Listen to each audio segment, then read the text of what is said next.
Fala pessoal, beleza? Professor Matheus aqui para mais uma aula de história para vocês. Hoje a gente vai estar falando aí sobre história do Brasil. Então a frente C, aula 6, tá certo? Vamos falar sobre ciclo do ouro no Brasil. Aulas passadas, nós já tínhamos falado ali sobre os bandeirantes e o processo de interiorização do Brasil. Falamos que os bandeirantes ali entraram dentro do território nacional, depois ali da União Ibérica, né? E nós vamos ver que os bandeirantes são os primeiros a encontrar ouro na região de Minas Gerais, tá? Mais especificamente, no ano de 1694, vai ser encontrado ali em Serra de Itaberaba o ouro no Brasil. Primeiras coisas que a gente tem que falar aqui, não é só em Minas Gerais que tem ouro no Brasil, não. A gente vai ver que Mato Grosso e Goiás também vão ter ouro, mas a principal aí vai ser sim Minas Gerais, tá? E outra coisa, não é só ouro, não. Existem outros minerais que vão ser extraídos do Brasil, entre eles o diamante. Só que o diamante, ele vai começar sendo com trabalhadores livres, mas depois Portugal, percebendo o valor e a importância dos diamantes, vai acabar estipulando que os diamantes serão estanco régio, ou seja, apenas Portugal poderá usufruir dos diamantes, tá certo? Então vamos lá. Primeira coisa, vamos falar um pouquinho sobre as modificações causadas, como é que foi, como é que funcionava e o sistema ali da extração de ouro no Brasil, beleza? Primeira coisa que a gente tem que falar, o crescimento da população. Bom, vamos lá. Em 1700, a população do Brasil era mais ou menos 300 mil habitantes, tá certo? No final do século, depois da descoberta do ouro, isso aí vai aumentar para 3 milhões de habitantes. Tudo isso graças à vontade de explorar esse mineral e conseguir ali riquezas, porque o ouro, né, ele te faz essa promessa de riqueza. E nessa época a gente vive o metalismo na Europa, a necessidade de metais preciosos e etc. Então, nós vamos ver que o ouro vai trazer muita gente, uma população gigantesca, nós vamos ter um surto urbanizador, cidades vão crescer, graças à exploração do ouro. Nós vamos ver lá que as pessoas vão viver em cidades, não mais no campo, igual nós falamos lá na aula de Brasil, engenho no Brasil do açúcar, na fase do açúcar, tá certo? Então, nós vamos ver que o ouro vai ser uma nova atividade centralizadora do Brasil. Antes era o pau-brasil, depois virou o açúcar, e agora o ouro vai ser ali uma atividade importantíssima. Isso vai fazer com que o centro econômico do Brasil passe do Nordeste, na época do ciclo do açúcar, agora o centro econômico do Brasil vai ser a região Sudeste. Principalmente porque Minas Gerais é onde você extrai a maior parte do ouro e aí você utiliza o porto de Rio de Janeiro para poder fazer a exportação deste ouro. Sobre a mineração no Brasil, a primeira coisa que a gente tem que falar, a mineração no Brasil era feita através do aluvião. O ouro de aluvião. É o ouro que desce e segue os cursos dos rios, tá certo? E o explorador, nós temos dois tipos de explorador, dois tipos de minerador. A gente vai conhecer lá os faiscadores, que são trabalhadores livres, que não têm tanto poder aquisitivo, e eles pegam suas ferramentas, vão na beira dos rios e retiram dos rios esses metais preciosos. Ele sozinho, e um pequeno território, uma pequena propriedade, uma pequena lavra, a gente chama de lavra, data ou lote, que seria essa parte do rio que você acaba comprando, adquirindo para poder explorar o ouro. Esse pescador ele tem controle sobre uma pequena data, uma pequena lavra, onde ele sozinho, com as suas próprias ferramentas, vai extrair este ouro. Claro, ele consegue pouco ouro, ele não é um homem rico, ele não tem lá tanto poder aquisitivo. Em contrapartida, nós vamos ver as grandes lavras, os grandes territórios, tá? Esses vão ser minerados por grandes mineradores, que eles não vão sozinhos. Esses, por sua vez, têm escravos, têm posse da mão de obra escrava. Esses escravos vão explorar essa grande território com ouro e, obviamente, consecutivamente, ele vai acabar extraindo muito mais ouro do que o faiscador. Então nós temos duas formas de trabalho. Nós temos o lavrador, que é o homem que extrai pouco ouro, porque trabalha sozinho, de forma independente. E nós temos ali o grande minerador, o grande lavrador, que seria o dono de escravo que vai fazer a extração. Nessa imagem, nessas ilustrações, vocês conseguem aí perceber um pouco a diferença entre os dois, pessoal. Vamos lá. Portugal, assim que começar a explorar o ouro no Brasil, assim que inicia a exploração do ouro, ela vai ter um pequeno problema com os bandeirantes, né? A gente vai falar mais pra frente, a famosa Guerra dos Emboabas, vamos comentar sobre ela, mas ela também vai ter que se importar com uma coisa: como eu vou fiscalizar e administrar essa área mineradora? Lembrando, Portugal, desde o início da exploração, desde o início da colonização do Brasil, tinha um grande sonho de encontrar ouro nas terras brasileiras, mas ele acabou não encontrando. E agora que ele encontrou, ele tem a necessidade de tentar administrar esse ouro, essa região com ouro, para que houvesse o pagamento correto dos impostos, tá certo? E que ele conseguisse se beneficiar de toda a extração aurífera do Brasil. Para isso, no ano de 1702, vai ser criado a Intendência das Minas e também o regimento das minas. O que se fazia, o que faz a Intendência das Minas? A Intendência das Minas basicamente faz a divisão do território, tá certo? A divisão das datas, dos lotes, das lavras. Para quê? Para que houvesse uma repartição no qual Portugal pudesse se beneficiar. Como é que era feita essa repartição? Muito bem.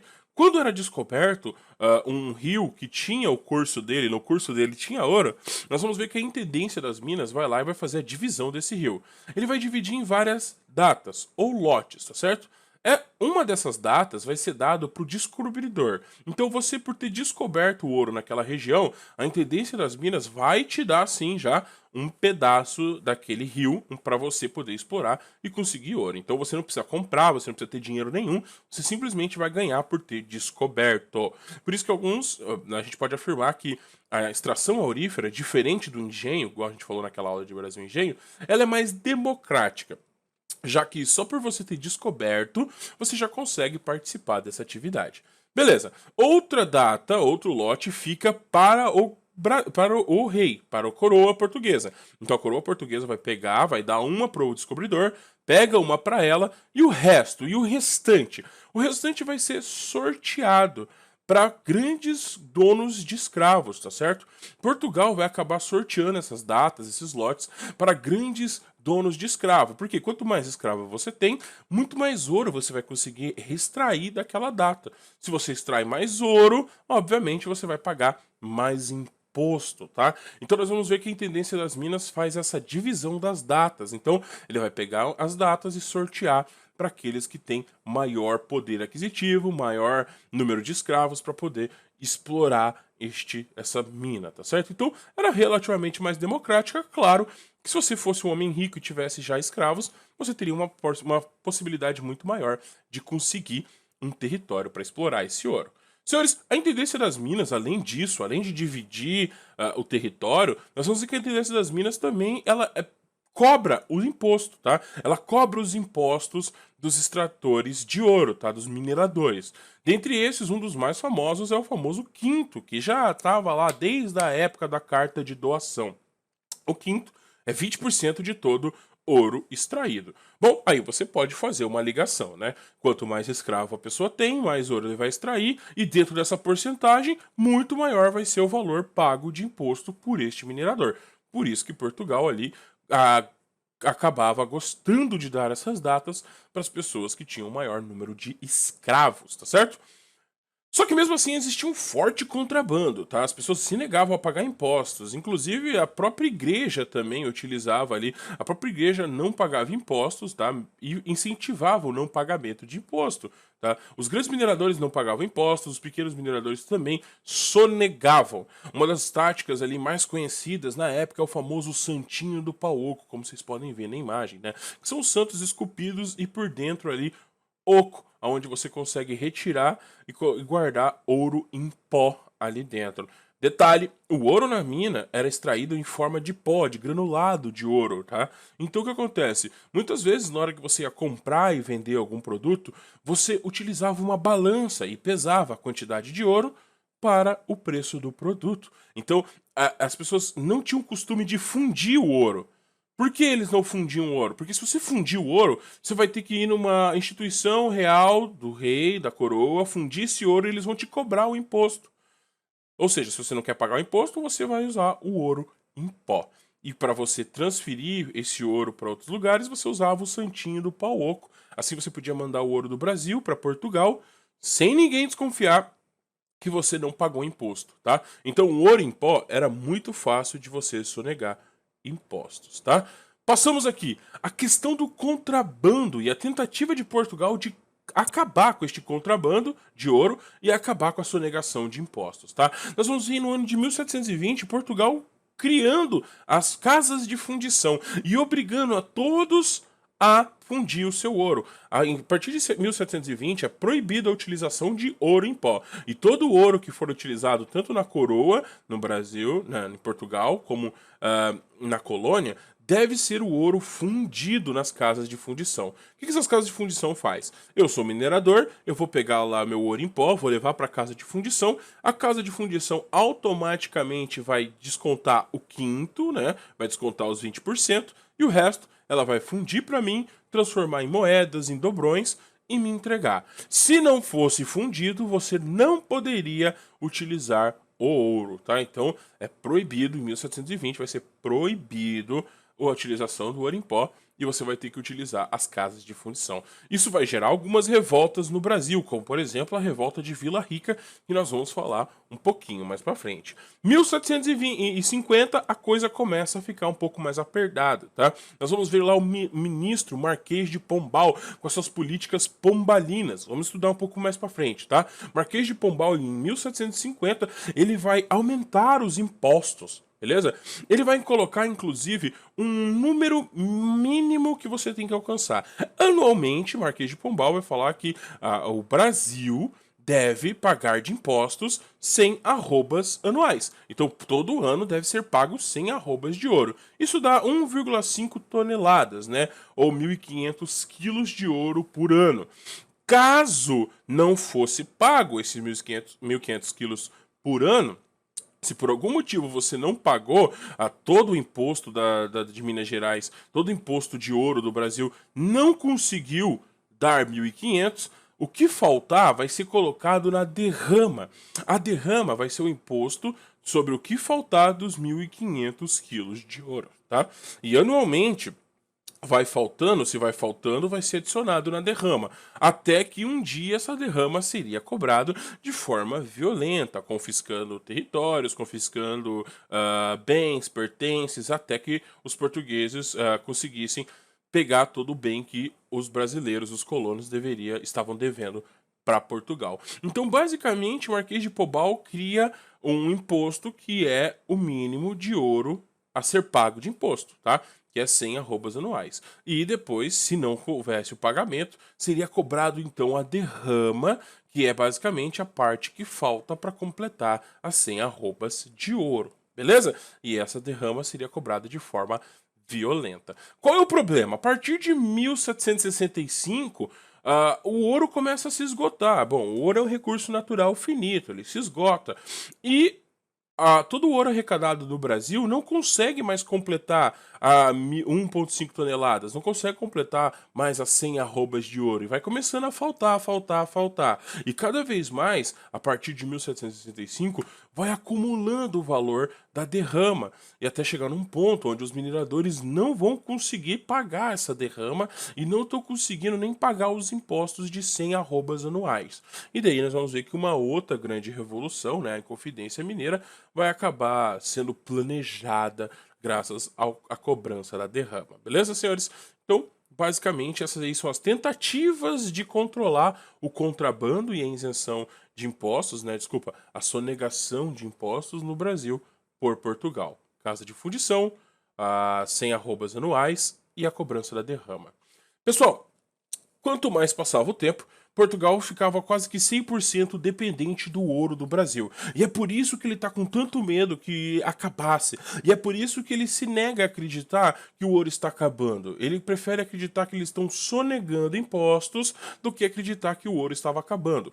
Portugal, depois da União Ibérica, vai fazer vários acordos com a Inglaterra. Entre eles, a gente pode falar sobre o Tratado de Matium, que é basicamente o Tratado de Panos e Vinhos, aonde Portugal tira os impostos sobre os tecidos ingleses e a Inglaterra tira os impostos sobre os vinhos ingleses, os vinhos portugueses, perdão. O que acontece? O que vai acontecer é o seguinte, é claro que Portugal consome muito mais tecido do que a Inglaterra consome vinho. No final, Portugal vai ter uma balança comercial desfavorável e criando várias dívidas e contas a serem pagas com a Inglaterra. Então o Brasil e Portugal deviam muito dinheiro. Portugal devia muito dinheiro para a Inglaterra. E para pagar essas dívidas, ela usava o ouro brasileiro. Só que, como vocês conseguem ver no gráfico aqui, o ouro brasileiro estava secando, tá? O ouro que o Brasil pagava em imposto como quinto estava diminuindo cada vez mais. E isso estava se transformando em desesperador para Portugal. Nós vamos chegar ali na grande crise em 1799, onde o ouro vai praticamente se esgotar. Mas se a gente for dar uma olhada ali, a partir de 1759 já o ouro começa a ter uma queda brusca, uma queda ali que vai piorar muito a situação dos portugueses que estavam devendo dinheiro para os ingleses. Por isso que Portugal precisa tanto fiscalizar o ouro do Brasil, porque ele é totalmente 100% dependente do ouro brasileiro. Beleza? Crianças, outro fenômeno aqui que vai vir junto com a mineração, a integração do território brasileiro. O Brasil, a população brasileira vai aumentar da dia para noite, tá?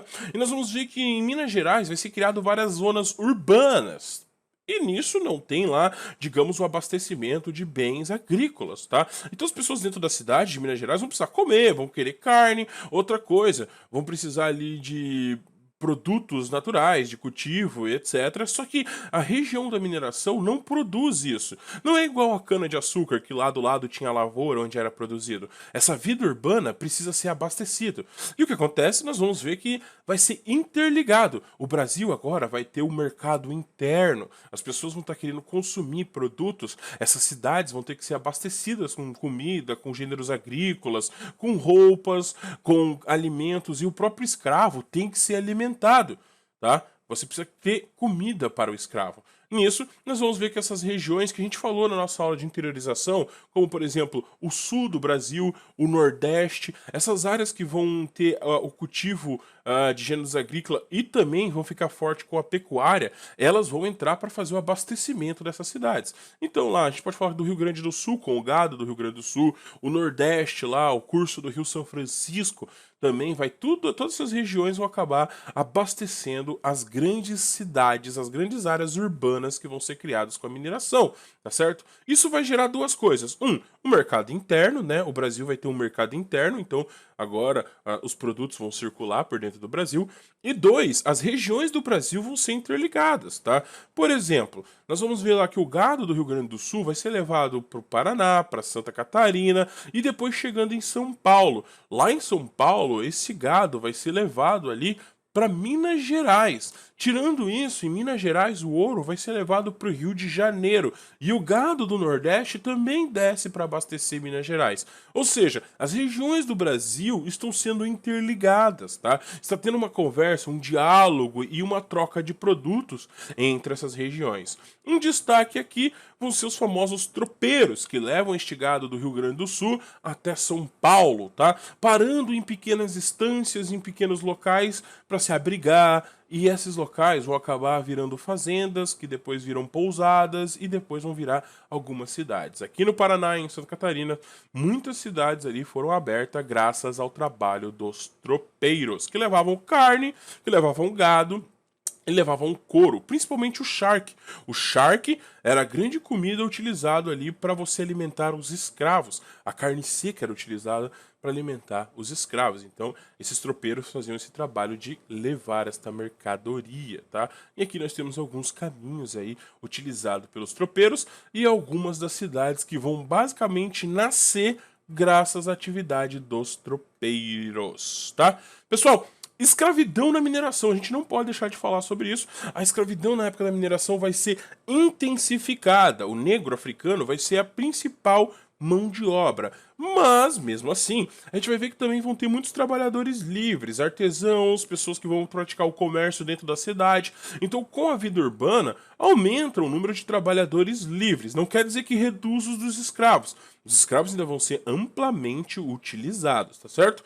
Mas também vão ter ali pessoas que se beneficiam ali direta ou indiretamente da mineração, né? A gente vai ver lá artesão, a gente vai ver comerciante, a gente vai ver vários tipos de trabalho, como inclusive o próprio tropeiro, que são trabalhadores livres que ganham dinheiro também com a mineração, tá certo? Então por isso que a gente fala que mineração é uma atividade muito mais democrática do que o engenho de açúcar, tá? O escravo que tinha certas habilidades, ele vai ser utilizado inclusive para ganhar dinheiro. Por exemplo, o escravo que sabe fazer cestas, que sabe fazer balaios, o senhor, o dono dele, vai mandar ele fazer essa cesta, esse balaio, e ele vai poder vender essa cesta, esse balaio. Claro que a boa parte do lucro da venda fica para o senhor, mas ele também ganha uma pequena porcentagem. E graças a isso nós vamos ver as primeiras alforrias sendo comprado, a liberdade, os primeiros escravos comprando ali as suas liberdades pela primeira vez aí na história do Brasil. Lembrando que o tráfico de escravos tendo sido reforçado, quem ganha muito dinheiro com isso é Portugal, a metrópole, que é a principal vendedora de escravos para o Brasil, se não a única vendedora de escravos para o Brasil. Pessoal, declínio do açúcar, no final, obviamente, a gente vai ver lá que no século XVIII vai ter uma decadência, a mineração já não vai conseguir mais extrair e as minas vão ser abandonadas, tá? No local onde era minerado, vai acabar se dedicando à agricultura, à pecuária. A agricultura e a pecuária que vai ter um novo up, digamos assim, no século XVIII. Por quê? Revolução Industrial na Inglaterra, você vai precisar de algodão para as indústrias têxtil, então o algodão vai ser amplamente cultivado aqui no Brasil também, vai ter um cultivo bom de algodão aqui. Independência dos Estados Unidos, tá certo? Os Estados Unidos vai parar de comercializar algodão, então vai ter uma necessidade aí de produção de algodão para a Inglaterra e o Nordeste ali vai acabar utilizando dessa independência dos Estados Unidos, essa necessidade aí da Revolução Industrial para começar a exportar algodão. Então a agropecuária volta e no Nordeste brasileiro a gente vai ver aí muito algodão sendo produzido. Na região de Minas Gerais, nós vamos ver que também vai se dedicar à pecuária, aquele lugar onde tinham antigas minas, né, as minas de ouro, vai ser substituído de volta para a agricultura e a pecuária novamente, tá? A Revolução Francesa, nós vamos ver que com a Revolução Francesa vai ter independência do Haiti. O Haiti era onde havia produção de cana de açúcar que era exportada para a Europa, tá? Então o Haiti é um dos que causaram o declínio do açúcar no Brasil. Só que agora com a independência, com a Revolução Francesa e a independência do Haiti, o Haiti vai parar de exportar cana-de-açúcar para a Europa e o Brasil vai conseguir retornar o seu produto ali novamente para o mercado europeu. Tudo isso acontece no século XVIII, depois ali no meados, no final do século XVIII, aonde o açúcar, o ouro brasileiro vai acabar se esgotando. Beleza, pessoal? A gente vai debater um pouquinho mais sobre isso, mas saibam que com o declínio do açúcar, o declínio do ouro, perdão, quando o ouro acaba, cessa no Brasil, nós vamos ver que vai ter uma fase onde o Brasil não vai ter um grande produto. Como eu falei, algodão em alguns locais, o açúcar vai continuar sendo produzido, vai retomar aí um pouco do açúcar. Nós temos o tabaco, a pecuária, mas não vai ter mais, depois do ouro, uma economia que seja centralizadora. Por muito tempo, o Brasil vai ficar sem uma economia que centralizasse ele, tá? Então, no século XVIII, declínio do ouro, e o Brasil fica sem uma economia centralizadora. Beleza? Beijo.